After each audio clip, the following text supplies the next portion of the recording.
Okay, so Donald Trump today stunned everyone by announcing that the US was stopping its bombing campaign in Yemen, as, in his words, the Houthis had asked him not to bomb them. He went on to say that the Houthis promised him to never target the US ships in the Red Sea again. When a reporter asked him to give more details, he refused, stating that he couldn't reveal his source. Watch this clip from his press interaction at the Oval Office first. He was hosting the newly elected Canadian Prime Minister Mark Carney at the Oval Office when he made this claim. Watch the clip first. We had some very good news last night. The Houthis have announced that they are not, or they've announced to us at least, that they don't want to fight anymore. They just don't want to fight. And we will honor that. And we will stop the bombings. And they have capitulated, but more importantly, we will take their word. They say they will not be blowing up ships anymore. And that's what the purpose of what we were doing. So that's just news. We just found out about that. So I think that's very, very positive. They were knocking out a lot of ships going, as you know, sailing beautifully down the various seas. It wasn't just the canal. It was a lot of other places. And I will accept their word, and we are going to stop the bombing of the Houthis. Effective immediately, and Marco, you'll let everybody know that, okay? Do you have something to say about that, by the way? It's a pretty big announcement. Yeah, this was always a freedom of navigation issue. Besides, these are a band of individuals with advanced weaponry that were threatening global shipping, and the job was to get that to stop. And if it's going to stop, then we can stop. And I think it's an important development. And we'll have maybe before we're going to, as you know, the Middle East, Saudi Arabia. We're going to UAE and Qatar, and that'll be, I guess, Monday night. Some of you are coming with us. I think before then we're going to have a very, very big announcement to make, like as big as it gets, and I won't tell you on what, but it's going to, and it's very positive. I'd tell you if it was negative or positive. I can't keep that out. It is really, really positive. And that announcement will be made either Thursday or Friday or Monday before we leave. But it'll be one of the most important announcements that have been made in many years about a certain subject, very important subject. So you'll all be here. On the Houthis, can you tell us a bit more about the deal that you've reached with the Houthis that you No, mentioned? it's not a deal. They've said, please don't bomb us anymore, and we're not going to attack your ships. And where did you hear about that? It doesn't matter where I hear it. The very good source, I could tell you. Very, very good source. Would you say, Marco? I would say pretty good, right, JD? A very good source. No, they don't want to be. They don't want to be. They don't want to be bombed anymore. You know. I sort of thought that would happen. As you can see from his claims and the body language, he implies that the Houthis had begged him to stop bombing them. It was as if Houthis had succumbed to the power of Trump and wanted peace with the US, and yet he wouldn't give any more details. Moments later, State Department spokesperson Tammy Bruce gave it away when she said that the Sultanate of Oman had mediated to achieve the ceasefire between the two sides. In her foolishness, she ended up embarrassing Trump when a reporter told her the Houthis had denied Trump's claims. Her reply was she laughed like a fool and said, "Of course, they are terrorists." So they are terrorists, but her own president was proudly telling the world about reaching an agreement with them. Wait until I give you more details. You will see just what an embarrassment this has been for Trump as well as the US as a country. Watch the golden words of this woman first. Thank you. I want to follow up on Yemen. Despite the statement by the President and the Secretary on the ceasefire, and also the Yemeni Foreign Minister just confirmed it, the other side, which is the Houthis themselves, denied it. They're saying that we are not going to stop attacking the ships. So how do you explain that?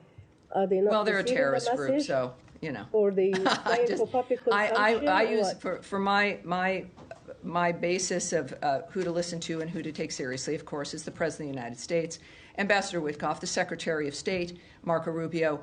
I think that, as what we've said, of course, also when it comes to other situations, is that we look to actions, not words. And clearly there's been development here that the President shared, and I think his words are the words that one needs to rely on.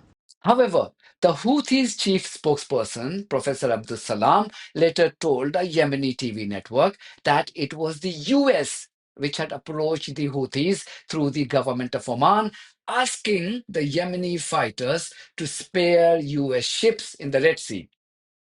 The Houthis spokesperson said one more thing, and that's very telling.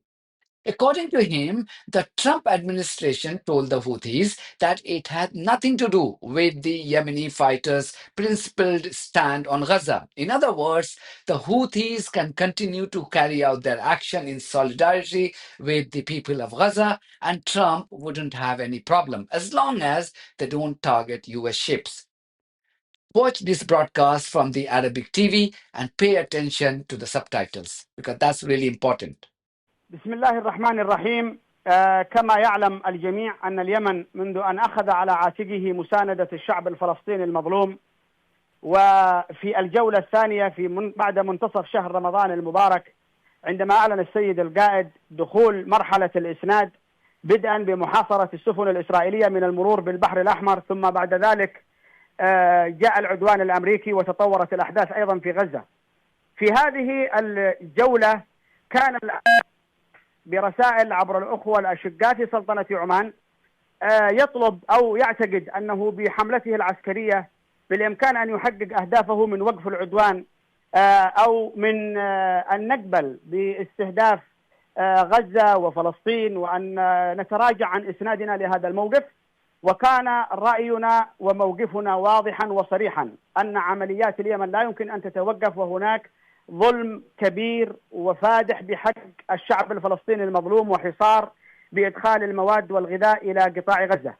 وتوقفت النقاشات بعد ذلك. قرر الأمريكي مطالبته عبر الأخوة في عمان تارة بعد تارة وصولا إلى نقاط لم نتزحزح عن موقفنا قيد أنملة كما هو واضح في موقفنا الآن. بعد ذلك وصلت الجهود التي بذلها وزير الخارجية العماني مع الأمريكان إلى أن تقبلوا الموقف اليمني باستمرار المساندة للشعب الفلسطيني.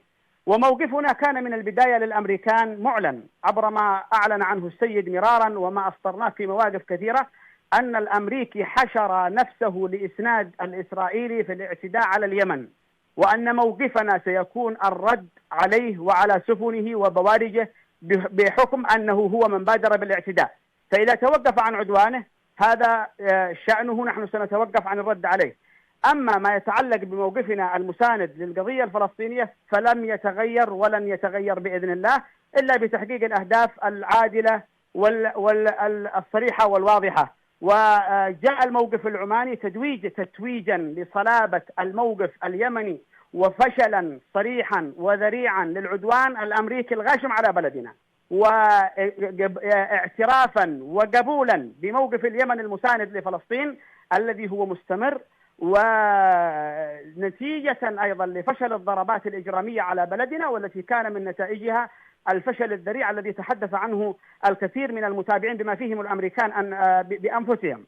ولذلك فهذا الموقف الذي يتجلى اليوم هو موقف يعبر عن صلابة الموقف اليمني، وجاء طلبا أمريكيا عبر الأخوة في عمان، ونحن موقفنا من اليوم الأول أن يتوقفوا عن هذا العدوان ولا علاقة لهم بموقفنا المساند للقضية الفلسطينية لا من قريب ولا من بعيد. You have to understand one thing. What changed between last Tuesday and today? Last Tuesday, the US and the UK, they were bombing Yemen and claiming to degrade their military capabilities.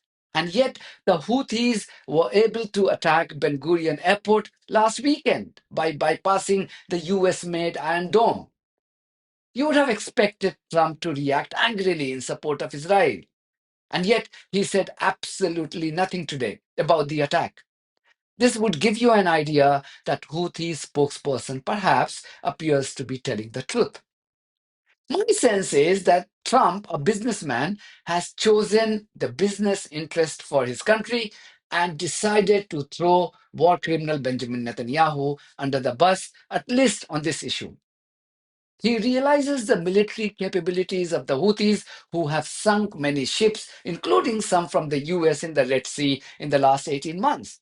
Not too long ago, a video of US aircraft carrier being hit by the Houthis had gone viral on social media. So it seems Trump finally realized that defeating the Houthis was an impossible goal, and therefore he decided to go for a ceasefire with them. And it's not the first time that Trump has performed a U turn. He took an aggressive stand on Canada, China, Iran after becoming the president.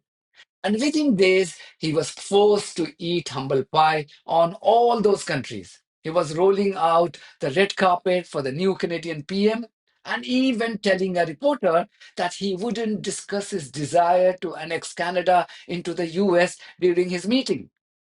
He then went for holding peace talks with Iran, and his earlier hawkish stand on China, too, is a long history now. If anything, Trump and the US have emerged as losers and cowards here. No wonder the Houthis are celebrating this. Just listen to the Houthi spokesperson when he was told about Trump's claims. Even he is aware of the US president's reputation. نعم أستاذ محمد، بخصوص ما يتعلق بمن الذي طلب وقف إطلاق النار، هل هو اليمن أم الجانب الآخر وهي الولايات المتحدة الأمريكية؟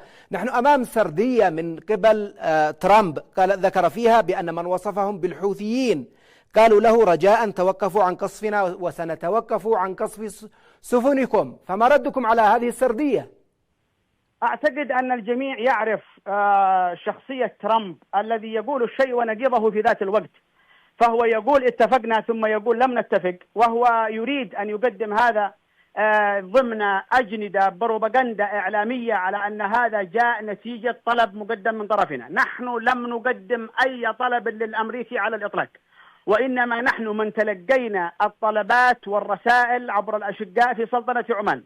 ومثل هذا الطرح يرد عليه ذلك السقف الذي أعلن عنه ترامب أيام الحملة الأولى على اليمن، ومن تراجع عن هذا هو الموقف الأمريكي. أما نحن فموقفنا لم يتغير، موقف واضح وموقف ثابت، وهو إسناد الشعب الفلسطيني والرد على العدوان، ومن توقف عن الاعتداء علينا توقفنا. ولذلك هذا كلام غير صحيح، وهو محاولة للتغطية على العجز والفشل بأنه لم يستطع أن يفرض وقف العمليات اليمنية ضد إسرائيل لا في البحر الأحمر ولا حتى على استهداف الكيان الصهيوني في فلسطين المحتلة. I promise to bring you more update on this story because clearly we haven't heard the last on this topic. But for now, thank you very much for your support of this platform and our journalism on buymeacoffee.com and Patreon. If you too think that our journalism is worth supporting, then you too should consider becoming part of it. Details are there in the description of this video. In the meantime, if you haven't subscribed to my channel, please do so because that's one of the many ways you can support independent journalism. God bless you all.